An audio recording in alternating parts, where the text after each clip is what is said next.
नमस्कार साथियों, कैसे हो? सब बढ़िया होंगे।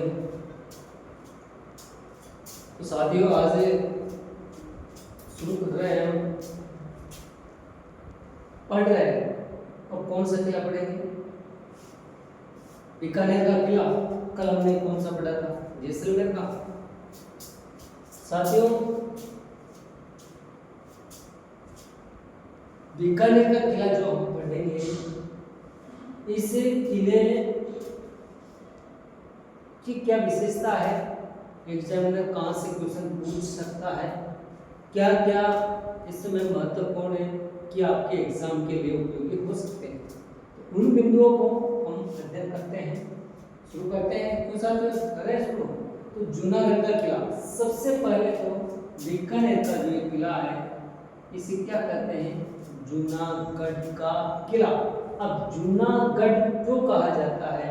क्योंकि इसलिए कहा जाता है कि राव बीका ने एक किले का निर्माण किया था, छोटा मोटा, यानी कि पुराने किले की जगह दूसरा यह किला बनवाया था। किसने बनवाया था? राय सिंह ने। इसलिए पुराने किले की जगह नया किला बनाया, इसलिए इसे जूनागढ़ का किला कहा जाता है। अब साथियों, इसका निर्माण कब करवाया गया था? इसके उल्लेख कैसे मिले, कहाँ से मिले? तो राय सिंह की प्रशस्ति या बीकानेर की प्रशस्ति जो इस किले के सूरज पोल पर लगी हुई है, जहां पर जेबल और पत्ता दोनों सेनापतियों की एक घोड़े की मूर्तियां बनी हुई है, वहां पर एक बीकानेर की प्रशस्ति लिखी हुई है। उसमें इसका उल्लेख लिखा हुआ है कि 1589 से लेकर 1594 तक इस किले का निर्माण राय सिंह ने अपने मंत्री करमचंद की देखरेख में बनवाया था। इतना समझ में आ गया?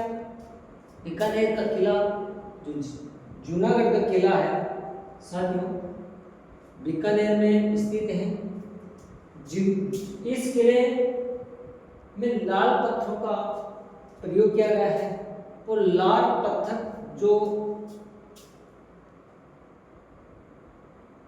लाल किले की याद दिलाते हैं, इसी क्योंकि दुलमेरा के पत्थर इसमें लगाए गए हैं।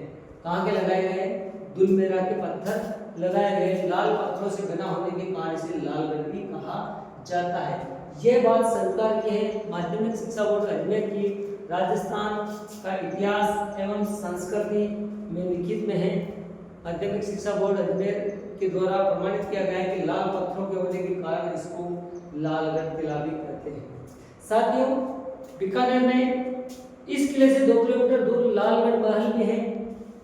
वास्तविकता तो यह है कि लालगढ़ महल भी एक है, लेकिन जो इतिहास बोलता है वो सत्य है। अब साथियों, इस किले का निर्माण किस शैली में किया गया है? तो मुगल शैली और राजपूत शैली दोनों का मिश्रण है। कौन सा? लालगढ़ किले का जो जूनागढ़ किला है, इसका निर्माण मुगल और राजपूत शैली का मिश्रण है। यह चतुष्कोणीय आकार में है। किस आकार में? चतुष्कोणीय आकार में। बिंदु मैंने लिख रखे हैं साथियों, एक एक को सोल्व करेंगे। बीकानेर शैली, जो बीकानेर का किला है, ये राजपूत और मुगल शैली में बना हुआ है। चतुष्कोणीय है, चतुर्भुजाकार है। यह धानवन दुर्ग और पाली दुर्ग दोनों की श्रेणी में आता है, क्योंकि इस दुर्ग के चारों ओर खाई भी आपको नजर आएंगी जब आप जाएंगे। साथियों, इस दुर्ग को अन्य और नामों से जाना जाता है। इस दुर्ग को चिंतामणि के नाम से, तारामणि के नाम से जाना जाता है। जमीन का जेवर, कई बार एग्जाम में पूछ लिया गया है, जमीन का जेवर किस किले को कहा जाता है? राती घाटी का किला। साथियों, राती घाटी का किला भी इसे कहा जाता है। मोस्ट इंपोर्टेंट नाम है जमीन का जेवर बीकानेर का। जो जूनागढ़ का किला है, राती घाटी का किला किला भी जूनागढ़ किले को कहा जाता है, जिसका निर्माण 1589 से 1594 ईस्वी में किया गया है। राय सिंह के मंत्री की देखरेख जो करमचंद बछावत है उनकी देखरेख में इसका उल्लेख कहाँ मिलता है साथियों, जो एक प्रमुख प्रवेश द्वार बीकानेर का इस जूनागढ़ किले का है उस पर एक प्रशस्ति लिखी हुई है, राय सिंह की प्रशस्ति कहे या बीकानेर की प्रशस्ति कहे, उसमें इसका उल्लेख मिलता है। अब साथियों बात करते हैं ये लाल पत्थर अच्छा दुलमेरा, इस दुर्ग में 37 बुर्ज बने हुए हैं। क्या है? 37 बुर्ज। इस दुर्ग में 37 बुर्ज बने हुए हैं। इस दुर्ग के सामने एक झील है जिसका नाम सूरसागर झील है।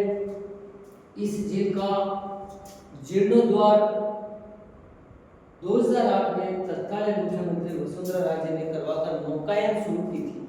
साथियों बीकानेर के किले में लिफ्ट प्रयोगशाला लिफ्ट राजस्थान में पहले बार इस दुर्ग में लगाई थी।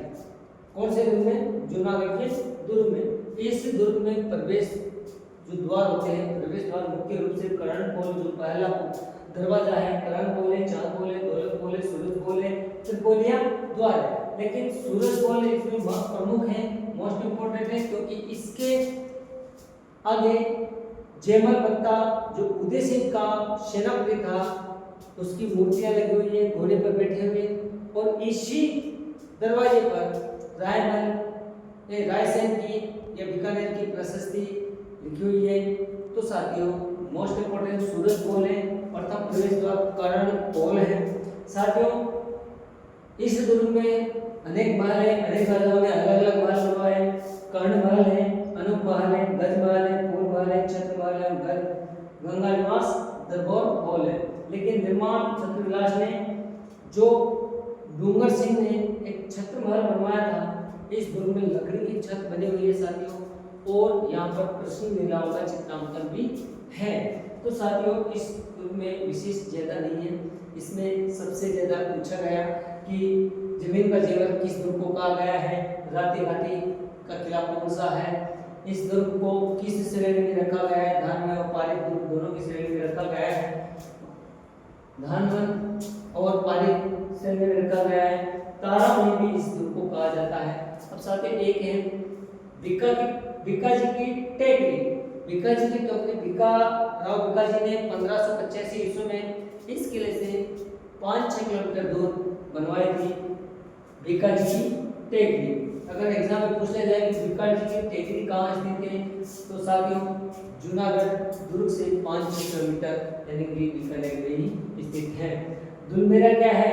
दुलमेरा जहाँ से लाल पत्थरों के निर्माण लाल पत्थरों से लाकर यहाँ से दुलमेरा के लाल पत्थर लाकर बीकानेर का जूनागढ़ किले का निर्माण करवाया था, और यहाँ से ही लाल किले के पत्थर ये साथियों यहाँ के पत्थरों से भी प्रयोग किया गया है। अब साथियों महत्वपूर्ण इस दुर्ग में क्या क्या है वो आपके सामने है कि राजस्थान में पहली बार इस दुर्ग में लिफ्ट का प्रयोग किया गया है। 37 बुर्ज हैं। लालगढ़ एक महल में और लालगढ़ के लाल पत्थरों से बना होने के कारण माध्यमिक शिक्षा बोर्ड अजमेर मानता है लाल पत्थरों से बना होने के कारण लालगढ़ कहते हैं। साथियों जमीन का जेवर और राती घाटी का किला मोस्ट इंपोर्टेंट है। मुगल राजपूत शैली, कौन सी शैली?